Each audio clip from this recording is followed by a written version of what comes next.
Hey everybody, welcome to Week 10 edition of the Friday Night Look Back, the last Friday Night Look Back of the regular season as we finish up our 10 games and then move into the postseason play. Tonight I was at Nederland at Central. Kendrick, what did you take in? I took on good old Coons and was well Anahuac. And David? I was at the 21 3A District Championship, West Orange Stark, Silsby at West Orange Stark. There's a lot of games to get to, a lot of outcomes, and a lot of things to look out for next week. So I'll start off real quick. Nederland Central, it was 7-0 Nederland to end the first half. Not a lot of offense either way. Nederland ends up winning it 21-7. Central cut it to 14-7, but ultimately Nederland pulls away. Colton Kimler has 4 interceptions, over 100 yards receiving. The kid just really did it all. Senior played like a senior. What this means, kind of more importantly in the big picture, is that Nederland for the third straight year goes undefeated in the district. They captured the 24A crown once again. Really, I mean, we got to start talking about this as a dynasty. I don't know what the formal definition is, but 3 years, 3 undefeated district seasons in not a cakewalk of a district. So, I mean, hats off to the Bulldogs. That's really an incredible accomplishment. They win district. More importantly, they get that top seed. They avoid playing playing Summer Creek, and instead they'll now take on Kingwood Park. That game is Saturday, 2 p.m. In the afternoon at the Butch. So look out for that matchup. All right, and I was over, like I said, I was over at Dan R. Hook Stadium, West Orange Stark. You got the full name. Yeah. I didn't do the full name. Honestly, the game wasn't really close. West Orange Stark, they scored on the first drive of the game, and they really never let up. The final score was 27-0, so it seemed like it wasn't, it seemed like it could have been close, but it wasn't. And then to make things, to add injury to insult for Silsby, they did lose Patrick Reed at the end of the first half.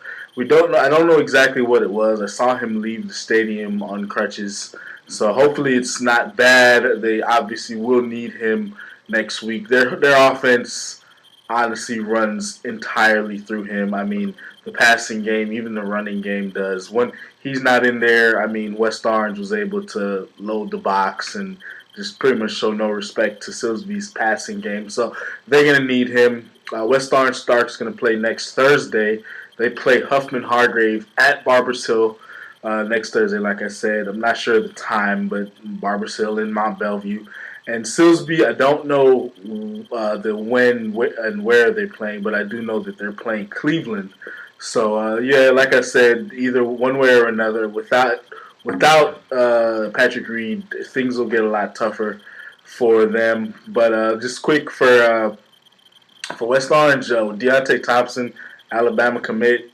He's better known as a safety, but he's had a few good games at wide receiver, and he had 2 catches for 65 yards, and he had 1 pick for, I want to say, about 30 or 35 yards off Patrick Reed before he got hurt. So hats off to the Mustangs. They are another dynasty in Southeast Texas, and I mean, it's just they're trucking along. This was supposed to be Silsby season to take the crown, and West Orange said no. So hats off to Cornell Thompson and those Mustangs.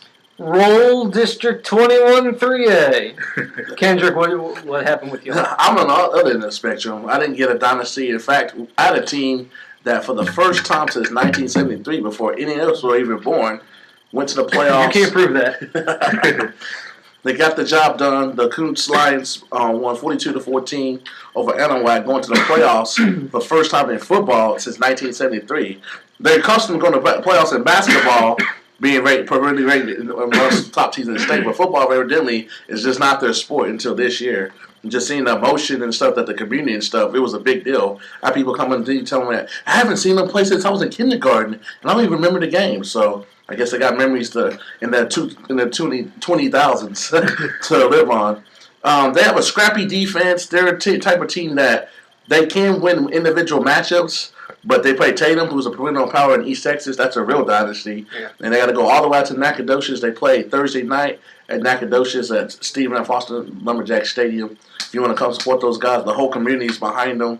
And even though it's not basketball, they still have the fighting spirit, and they could scare somebody. Central draws Summer Creek. They will play 7:30 p.m. Friday at the Butch. Guys kind of looking forward, or not rather looking forward, but another big game tonight was LaPorte and Port Arthur Memorial for a couple of reasons. One, Memorial is playing for the top seed of their division in 5A, and another reason, Westbrook had their eyes all over this game. Do either of you want to? What happened? I'm looking at the score. It was a last second. Yeah. 47-25. LaPorte had this one in hand a little bit. LaPorte grew up to a two-possession lead, and as I was keeping track of it, Memorial was able to storm back, and with a little over a minute left, they had to go 80 yards. I mean, pretty much, and just about 80 yards to score a touchdown. They were able to do it. They eke out, I believe, a 47-45 win. And that takes Westbrook out of the playoffs, because what this does is between Westbrook, Deer Park, and LaPorte, it came down to points, and Westbrook was the odd man out. Yeah, honestly, I mean, it hurts because, I can imagine that it hurts for Westbrook, because it's not like they lost. I mean, they handled their business against Baytown Sterling on Thursday night, and they beat Deer Park. And they beat Deer Park, who's going into the beat them out of the playoffs. Yeah, so in LaPorte, they got kind of like screwed because Horby was hurt. Yeah, exactly. So I mean, it's one of those things where you're Westbrook and you just gotta feel bad, and you're keeping track online, and everything looks good to get into the playoffs until the very last minute.